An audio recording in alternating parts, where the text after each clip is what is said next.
Hello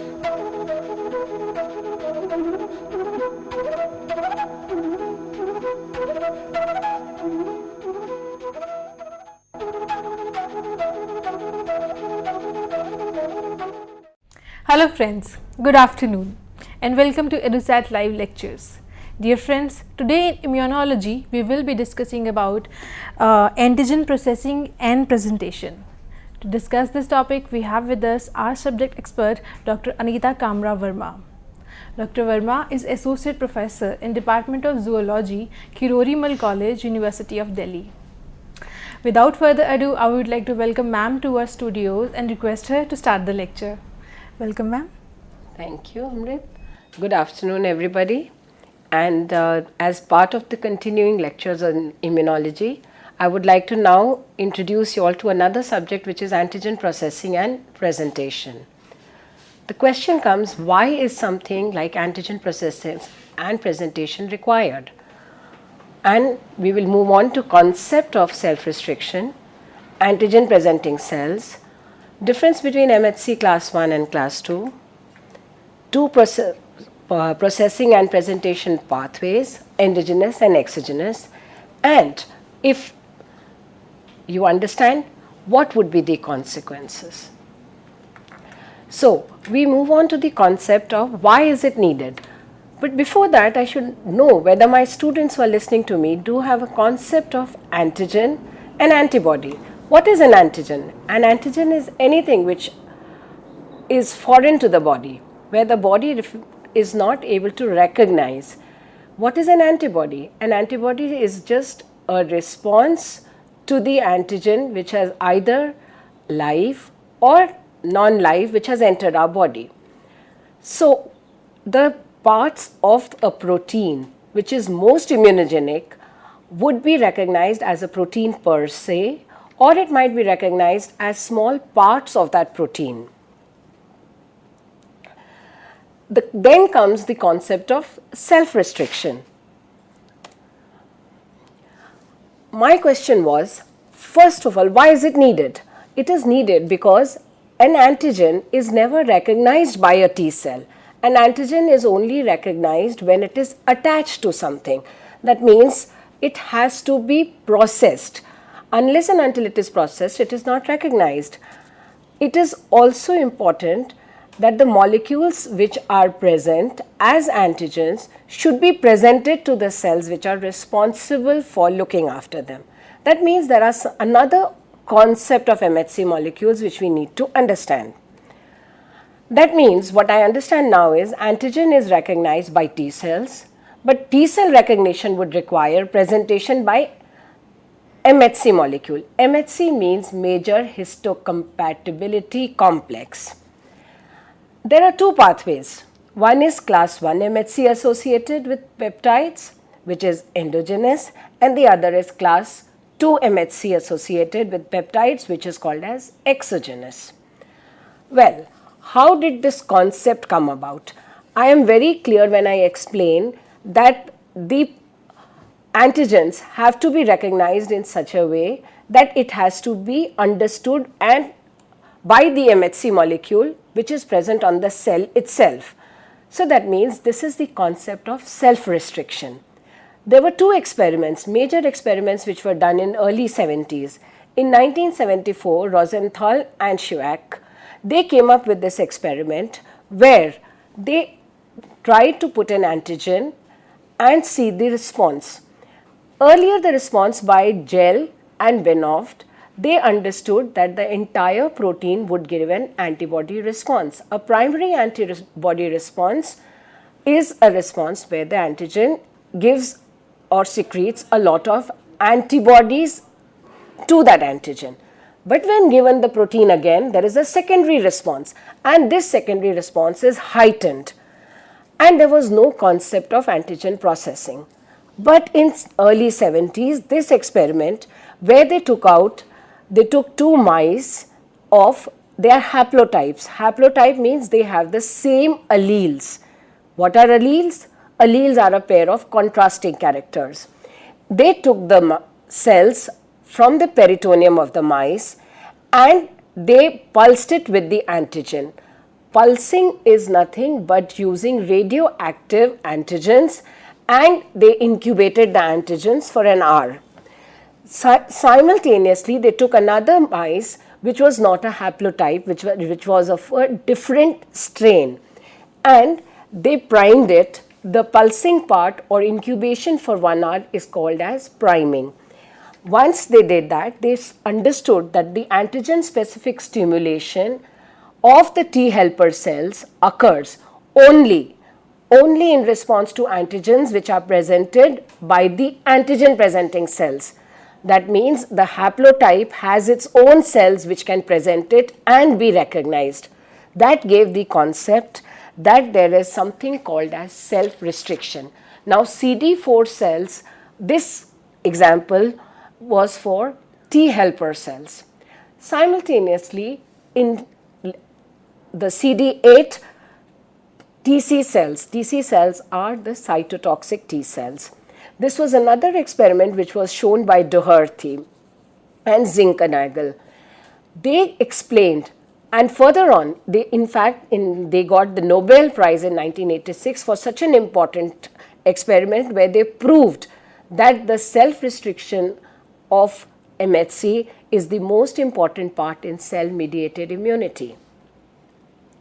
Their experiment was similar, that they had taken the spleen cells, and the spleen cells contained the cytotoxic T cells, and the target cells are the ones which are going to be stimulated. So those were the T cells. So they said only the cells which are primed or which have the ability to kill will be the cells which have the recognition. So both TC cells and the infected cells have to share the same MHC molecule, then only can it recognize and kill.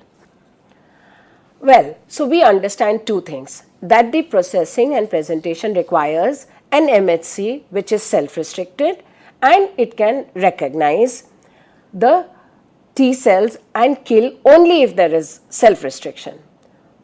But how do I prove this point, that there was a native protein which the response was giving as a primary response and a secondary response, and why was there an interest in the fact that there was something called as presentation by processing? So that means another experiment which was very detrimental was done by Ziegler and Unane, and they showed that the processing of the antigen required recognition by T cells. That means they took 3 sets of cells, and they took antigen presenting cells. They treated the antigen presenting cells with an antigen for 1 hour, and then they saw if there was any T cell activation. There wasn't. But when they took the antigen presenting cells, incubated it with an antigen, then fixed it, after that again there was a T cell response. That showed that although the antigen was processed before the fixation of the cells, so that means after that there was no time for the cell to do anything. So whatever processing happened within the cell, which gave them an idea that the whole antigen needs recognition, but the processing gives the understanding and recognition required. The third set of experiment, which goes by C, is where the antigens were stimulated or incubated with antigen peptides.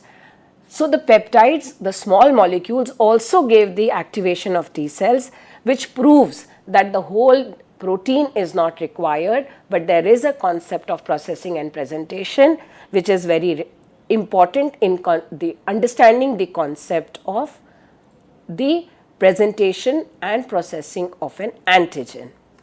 Well, I have been insisting and talking about antigen presenting cells. So my dear friends, you must understand what are the types of antigen presenting cells. There are 3 types: dendritic cells, macrophages, and lymphocytes. Dendritic cells, as the name goes, they are highly branched, and they can be recognized with different markers which are present on them. Markers are anything which makes you recognize that as different from another. CD1A, CD is nothing but cluster of differentiation, which is present on the surface of the cells, which makes them different from the other cells. So they express CD1A, CD11C, CD83. They also express pathogen receptors. That means a pathogen is an antigen which causes infection. So anything which causes infection will be called as pathogen. Then it also expresses FCR, that is the FC receptor. FC receptor is for the immunoglobulin molecule. The fixed part is the receptor which is present in all the cells. Then it expresses MHC class 2 molecules and co-stimulating factors CD80, CD86, also some adhesion molecules, and adhesion molecules are VCAM and ICAM. It also secretes certain cytokines, and these cytokines are IL-1, IL-6, IL-12, TNF-alpha and interferon alpha. Chemokines. Chemokines are again some type of cytokines, small peptides which are given or which make the cells respond to them because of the presence of small chemicals. Then the other type of cells are the macrophage cells. The macrophage cells we all know are phagocytic cells, and these phagocytic cells are very important because they are the ones which are most important in the system because they move on and reside in the tissues. They are not in the blood. As the blood cells, they are called as monocytes, and when they go into the tissues, they are called as macrophages. Macrophages are the ones which show pseudopodia, and they can engulf the bacteria, they can make phagosomes, and they can cause the processing inside the endosomes, which makes them very unique to the system. Other cells, very rarely do we find cells which are phagocytic in nature. There are only neutrophils and macrophages which are phagocytic. The markers which it expresses are MHC class 2, CR1. Now, suddenly I call CR1. CR1 is nothing but complementarity region, and these are the regions of complementarity in which CD35 is expressed. So you have CR1, CR3 and IgG-FC. That means there are antibodies, which you must be knowing that there are 5 subclasses of antibodies, IgG being one. So the FC receptor part of the IgG is a marker which is expressed by macrophages. What are the functions? The functions are receptors, enzymes and cytokines. Okay. The third type of cells are the B cells. They are given by the, or they are secreted by the macrophage, by the bone marrow. They are about 5 to 10% of the total circulating population of the lymphocytes. There are 2 types of lymphocytes. We know that there is T cells and the B cells. B cells are also antigen presenting cells, and they express surface Ig, MHC class 2. They also express a co-stimulatory factor which is called B7 and CD40 and CD19 to 21. Another co-stimulatory factor which they express is called as the mitogen receptor. Now, just summing up, what have I told by now? I have said that there are antigen presenting cells which present the cells to which present the antigen to the T cells, and macrophages are the ones which will give to T cells via the MHC antigen, dendritic cells, B cells. Further, the activated T cells can further activate T cells. So this is a cycle which continues. Well, as far as now you know that you already have been taught cell biology, in which you understand that there is the cell has 2 compartments. One is the nucleus, other is the cytosol, and the cytoplasmic reticulum is present. You have the secretory vesicles, you have the Golgi apparatus, and you have the mitochondria. So that means we have plain and simple cytosol, which is very important, and we have the rest of the secretory vesicles, that is endosomes, lysosomes, and the extracellular fluid, which are equally important. What do I understand now? That there are pathogens which come, and these pathogens start expressing antigens, processing them and presenting them. So where are they degraded? They might be degraded in the cytosol, or they might be degraded in the endocytic vesicles. When it is degraded in the cytosol, it is called as endogenous. When it is degraded in the endocytic vesicles or the endosomes, it is called as exogenous. Where do the peptides bind? When it is in the cytosol, the peptides will bind to MHC class 1. When it is extracellular pathogen which has been endocytosed and they have been taken in the endosome, then it will express class 2 MHC molecules. Who is it presenting it to? It has to be presented to T cells. So what are the T cells which they are going to express to? T cells are of two types, TC and T helper cells. So TC cells will express the CD8 molecules. So the class 1 MHC will go and show itself to the CD8 receptor of the T cells. These are called as the cytotoxic cells. Whatever extracellular pathogens come, they will express class 2 molecules. They will go and show their cells to CD4 molecules. So they will bind to the CD4 molecules of the T cells, which is of the T helper lineage. So T helper cells in turn will further go and express itself to TC cells and the immune response will continue. So if I can show here, the endocytic vesicles are not here involved at all. What is involved here? That there will be a confusion. I just said there is an extracellular pathogen, and that extracellular pathogen gives you at the endocytic vesicles, you make the endocytic vesicle, take it into the endosome, and then you express class 2. But here I am showing you a viral infection, and in this viral infection I am taking the viral DNA inside the nucleus where it makes the viral mRNA, which is going to give you a viral protein, and this protein will go and bind to the endoplasmic reticulum. So does this become exogenous or endogenous? This becomes endogenous because the protein which is being expressed from within the cell itself. So it will be expressed on the endoplasmic reticulum, processed, and will be expressed on the surface of the cell as class 1 MHC molecule. So the viral peptide is never going to be a class 2. Although it is an exogenous pathogen, it is not going to express class 2. So what is the distinction between MHC class 1 and class 2? That MHC class 1, because I just said a virus can infect. Can a virus not infect any cell? A virus can infect any cell of the body. So MHC class 1 is by and large expressed to all the cells, and all the cells of the body are capable of going to the cytotoxic T cell and saying, please save me. So MHC class 1 has the ability to recruit cytotoxic cells to save themselves, while MHC class 2 is expressed only by the antigen presenting cells. And may I revise with you all, we had only 3 antigen presenting cells, which were dendritic cells, B cells and macrophages. B cells and macrophages will always give the MHC recognition to T helper cells. T helper cells are themselves not going to kill. So they are going to recruit more T cells or professional T cells to help. So again, association with MHC molecule will require replication of the foreign entity. That means the synthesis of an abnormal protein has to be inside.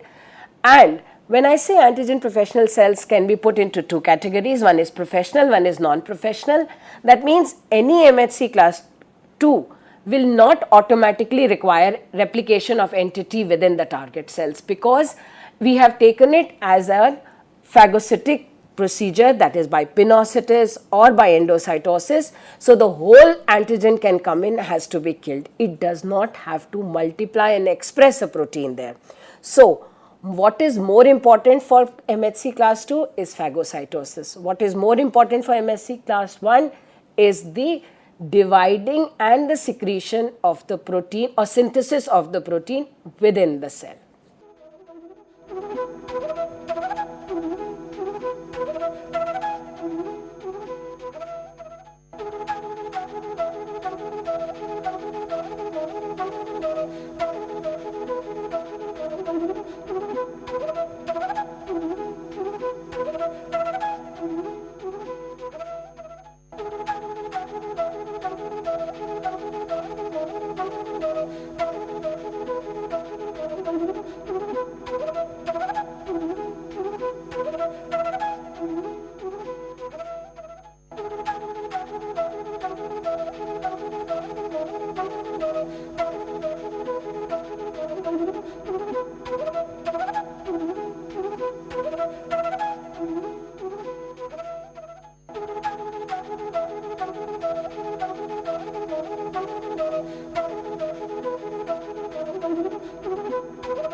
Welcome back, and now we are going to start with the antigen processing and presentation part 2. Till now we have discussed the difference between MHC class 1 and class 2. Now I am going to take the two processing pathways, which is the endogenous and the exogenous pathway. So what have we understood till now? We have understood that cells express MHC class 1 and they are present as endogenous antigens. They are killed by CD8 cells and these are called as the target cells. Cells that express MHC class 2 are present as exogenous antigens. They can activate CD4 T cell response because this is the T helper cell, and these can be done only by antigen presenting cells. So when I have insisting that there are two pathways, endogenous and exogenous, what do we call them? We call them cytosolic and endocytic. Cytosolic is because the degradation occurs in the cytosol, and MHC class 1 peptides will be formed when the cytosolic pathway takes place, where the antigens are processed in the presence of a small protein called ubiquitin, which actually is going to be active in the presence of ATP, and it is going to be processed by a cytoplasmic proteasome complex. This is going to give us small peptides, and these peptides are then going to go into either into endocytic compartments, or it will go out and get degraded as exopeptidases. But some of them, they reach the transport associated proteins in the endoplasmic reticulum, where they will combine with them and go up till the cell membrane and be expressed as peptide class 1 MHC complex. Simultaneously, the endocytic pathway, which takes the exogenous antigens which have been taken in either by pinocytosis, exocytosis, endocytosis or phagocytosis, are going to go into endocytic compartments, where they are going to be treated by the chemical enzymes present in the endosomes and are going to get converted into small peptides, and the peptide class 2 complex is going to be expressed again on the surface of the cell. Now, this was just a brief. Let us go into details. What I understand now is that cellular proteins are constantly regulated. There will be protein processing, there will be protein synthesis, there will be protein degradation. All this is happening, and the half-life is generally small of each and every protein. That means there is a turnover of the endogenous antigens. Processing of the antigens involves three activities. First is the peptide generation from a process called proteolysis. Second is transport to the endoplasmic reticulum, and third is the peptide binding to the MHC class 1.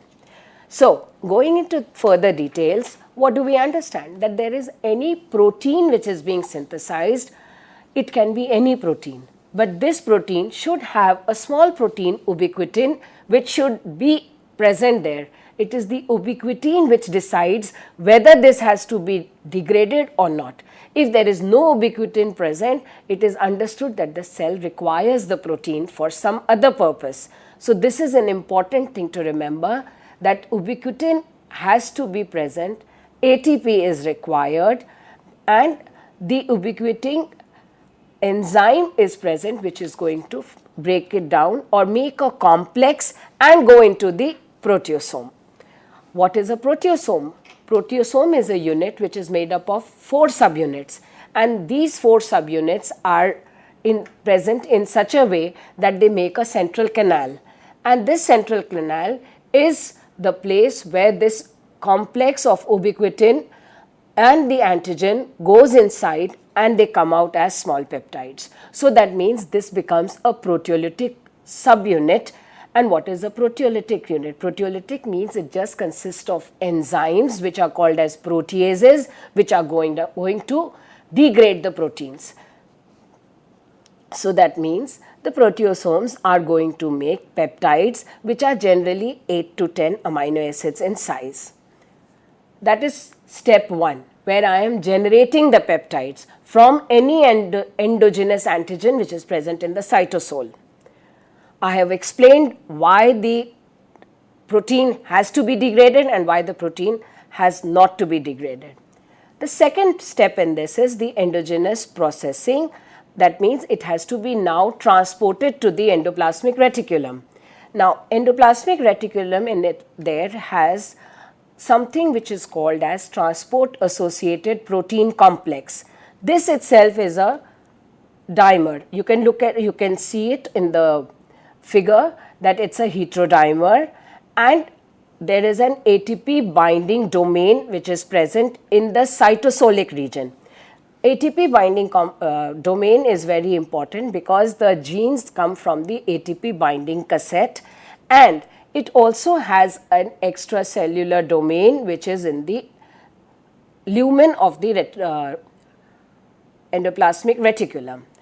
This TAP heterodimer is very important because all the peptides which have been synthesized are going to come and get associated with the TAP. Again, there is a reason that some amino acids will bind and some not. Only the basic amino acids which are going to have a free COO group are going to be the ones which are going to go and attach to the TAP. The rest do not. So, nature has devised a system that they will know which protein has to be degraded, and they will also know which protein has to go and attach to the endoplasmic reticulum for processing and moving on to the cell surface membrane. Again, size is also important. It is generally 8 to 10 amino acids in size. So, now the third process. The third process is the binding of the peptide to the MHC1 molecule. So, the assembly will occur with the help of chaperones. What is a chaperone?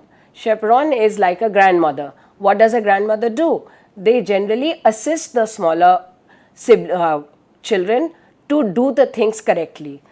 Here in case of immunology, we call them as molecular chaperones. What are molecular chaperones? They are further small proteins which are going to help them to promote folding. That means the folding has to be correct. The function of any protein is determined only by the fold or the correct configuration, three-dimensional configuration which the protein takes up. So, what are the chaperone proteins which are used here?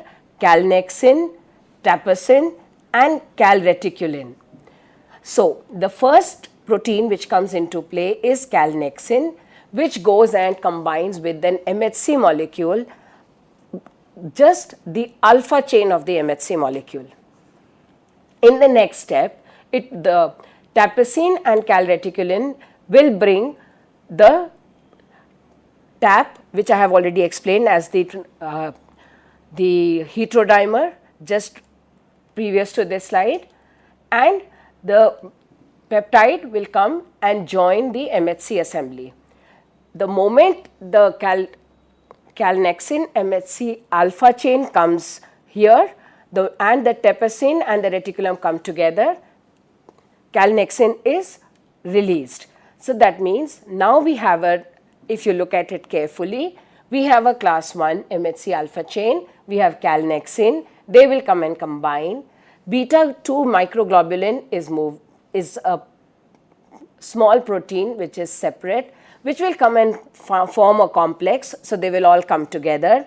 Calreticulin and tapesin associated complex will also come and bind. Finally, they release the calnexin, and what is left is just the complex having the beta 2 microglobulin attached to it, which is going to be expressed at the surface of the cell membrane. So, what have we understood now? We have understood that if I have to process an MHC class 1 molecule, I see that there is an antigen. This antigen has to be a protein. This protein has to be having an ubiquitin. This ubiquitin molecule decides whether it has to go into the proteasome. Once it has gone into the proteasome, the peptide fragments are formed. These peptide fragments are then released into the cytosol. Once they are released, they go and move on to the TAP protein which is present in the endoplasmic reticulum. This moves on as a heterodimer. carrying the ATP binding domain. Simultaneously, the newly synthesized class 1 alpha chain and the beta 2 microglobulin move to the endoplasmic reticulum. I am sure you know that the MHC molecule is made up of alpha chains and beta chains. The next module which I teach, I would like to explain MHC class 1 and class 2 in details. Calnexin is a small molecular chaperone which binds to the alpha chain of the newly synthesized MHC molecule, and this peptide fragment will also bind to the beta 2 microglobulin. So, the beta 2 microglobulin comes and gets attached to the alpha chain of the MHC molecule. This releases the alpha chain from the calnexin, so this calnexin again becomes free. So, as a chaperone, it has just helped the beta 2 molecule to come and bind to MHC alpha molecule and make it as one complex. Further, this complex without the calnexin now moves to the Golgi apparatus. Glycosylation takes place here, and then it moves to the secretory vesicle of the plasma membrane, and at the plasma membrane by exocytosis it is expressed on the surface. So, we have finished the processing of the endogenous pathway. Now, we will do the processing of the exogenous antigen, or what we call it as the endocytic pathway. Here we are talking about the exogenous antigens. The exogenous antigens, as I have mentioned, it is either phagocytosed, endocytosed by macrophages and antigen presenting cells. The foreign antigens, they are degraded by acidic proteases or the lysosome enzymes which are present within the endocytic vacuole of the endocytic pathway. What is the function? Why do we want to do the degradation? We degrade the protein into fragments because they have to go and fit into the cleft of the MHC molecules. Generally, the amino acids which are formed by the endocytic pathway are 10 to 30 amino acids. The amino acids were 8 to 10 amino acid long peptides were being formed by the cytosolic pathway. So, in this pathway, it is the second process is that it gets processed into the endosomes. Here it has to undergo processing in 3 compartments. One is the early endosomes, that is has a pH of 6 to 6.5.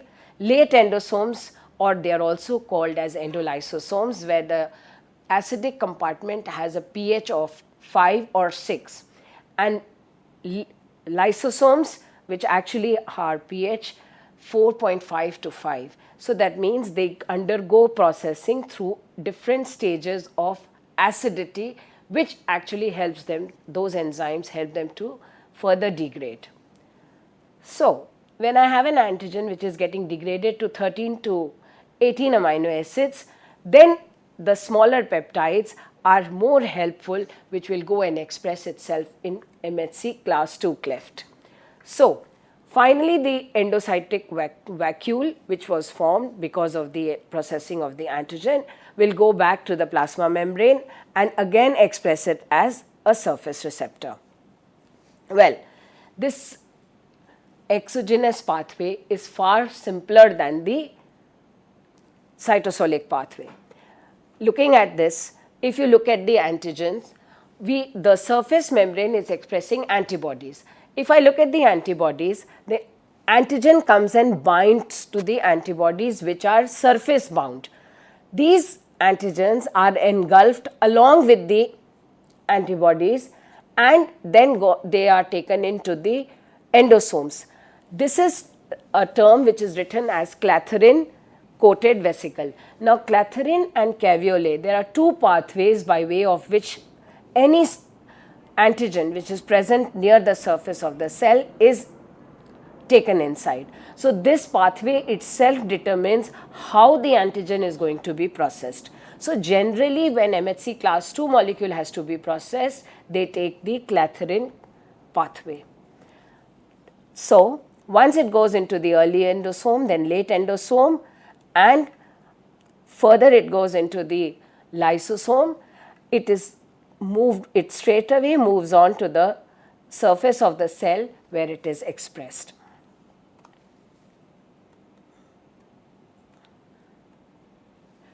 Now, I made it sound very simple. It expresses itself as if it is just there and there has been no assembly which has taken place. But here also we have the importance of the processing. We also have the importance of chaperones. Here the synthesis, when it begins with an invariant chain. That means I have a class 2 MHC molecule. MHC molecule consists of an alpha chain and a beta chain, and this alpha beta chain are newly synthesized. They do not understand their folding, so there is an invariant chain which helps it to go into the correct configuration, and it helps to bind the alpha globulin and the beta part. This binding of the invariant chain leads to formation of a cleft, and this cleft is then it moves on to the endoplasmic reticulum or the Golgi complex, whereby the clip is formed. What is clip? Clip is nothing but a class 2 associated invariant chain peptide, and this comes only when there is a sequential breakdown of the invariant chain. So that means the cleft which has been formed by the invariant chain is going to be released, and it is going to be filled by the antigen, the peptides from the antigen. So that means not only I have a newly synthesized alpha globulin and a beta globulin, but they are put together with the help of invariant chain. This invariant chain, what it does, it creates a cleft and then sequentially gets degraded, and this cleft is then filled by the peptide from the antigen. Once the clip is released, there are two further chaperones or associated molecules which are called as HLA-DM and HLA-DO. These again further help them to go into the correct configuration, and then they are subsequently expressed. So that means just going via the endosomes does not cause any changes. These are the processing of the peptides which have been created, and this further gives you the expression of class 2 MHC molecules.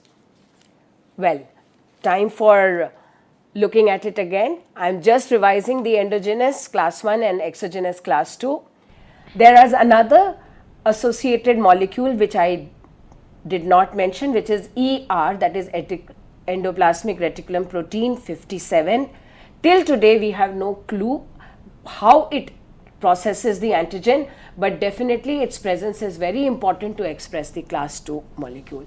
Also, I have told you, nature has devised these chaperones and these molecular assistants to ensure that the pathway happens correctly and they do not overstep. That means exogenous pathway will recognize those peptides which are meant for that, and MHC class 1 will recognize those peptides which are meant for that. What were the functions of the invariant chain? It promotes the formation of MHC class 2 and the beta dimer, directs the movement of newly synthesized class 2 molecules into Golgi and then the late endocytic compartment of the cell, prevent the binding of the antigenic peptides. This is most important. It prevents the binding of the antigen peptides to class 2 molecules, and at least till the class 2 molecule reaches the late endocytic compartment, it will not allow any other peptide to come and bind. So that means class 2 molecules required a peptide size of 13 to 18 amino acids, and if there are any peptides of the cytosolic pathway which have been generated, which are 8 to 10 amino acids, they will not come and bind. So till it has crossed the endocytic pathway and it is about to reach the cell surface, till then the invariant chain blocks the cleft and saves the cleft only for the peptide from the MHC molecule to come and bind. So going back, let us just revise everything. Endogenous antigen, that will get degraded in the proteasome. It gets transported to the by the help of TAP through the rough endoplasmic reticulum. Then it is expressed as or binds to the MHC class 1 alpha chain, where it requires 3 molecular chaperones, calnexin, calreticulin, as well as teposin, as well as ERP57. All these help to put the MHC molecule complex together and generate a 3-dimensional structure so that it is able to function as an MHC molecule. Then the peptide has to further get transported to the surface of the cell, where it is expressed and recognized by CD8 and CD4. Similarly, class 2 exogenous pathway, what do we see? That we just thought that the alpha and the beta have to bind together with the help of the invariant chain, and the blocking of the pathway or the cleft is very important so that the other peptides don't come and bind. It is routed again through the Golgi complex and the endocytic pathway. Invariant chain is further degraded and it just leaves a clip behind which binds the cleft and keeps it. So the exogenous antigen can be expressed later.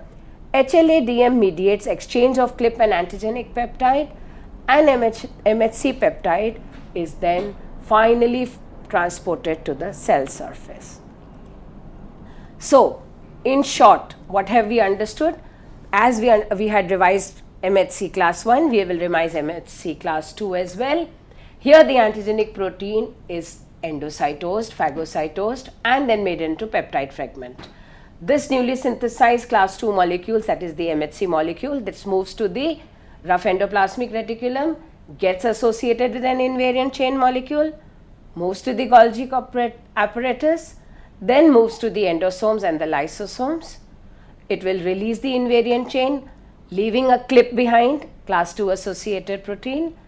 Once the antigenic fragment comes in, the clip will move out and the fragment will fill in the cleft and get transported to the cell surface. So, what have we understood? There is an antigen uptake. That means one process which has to be remembered is how the antigen is taken in. Second is how the antigen is processed. Third step is how the biosynthesis of MHC molecule takes place. That means how is the major histocompatibility complex generated within the cell. Then the peptide, the antigenic peptide getting associated with the MHC. This together is the processing and finally is the presentation. Well, only thing which I have discussed till now is that there is a protein and we are making a peptide. Are there any things which can be also expressed which are non-peptides? Yes, the entire system is most responsive to proteins. That means proteins by nature are the most immunogenic components of the molecules. Lipids are slightly less and carbohydrates are the least immunogenic. So lipids and glycolipids, from which can be isolated from the bacterial walls, also get involved in MHC class 1 like processing, and that is basically expressed by CD1 molecules. So that means you require a co-stimulation, but can this also be processed and presented? Yes. Non-peptides can also be processed and presented as antigens. I have taken the class from 3 different books: Immunology from QB, Cellular Immunology, Cellular and Molecular Immunology by Abbas, and Janeway's Immunology.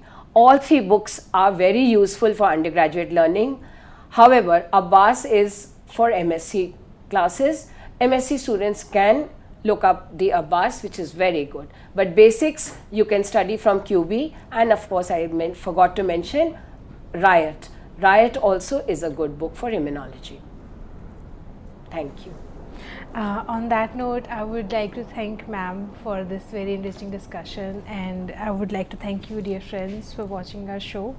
And I hope that you have learned a lot about immunology and how the cells react to pathogens and to viruses which attack the cells. And I hope that you have learned a lot about what immunology basically is all about. And on that note, I would like to thank you, dear friends. In this lecture we have tried to teach you about what various kind of cell reactions that they can be, and how reactions do occur, and how proteins and peptides react to various kind of viruses. And on that note, I would like to thank you, dear friends, for watching our show. Stay tuned and keep watching. Thank you.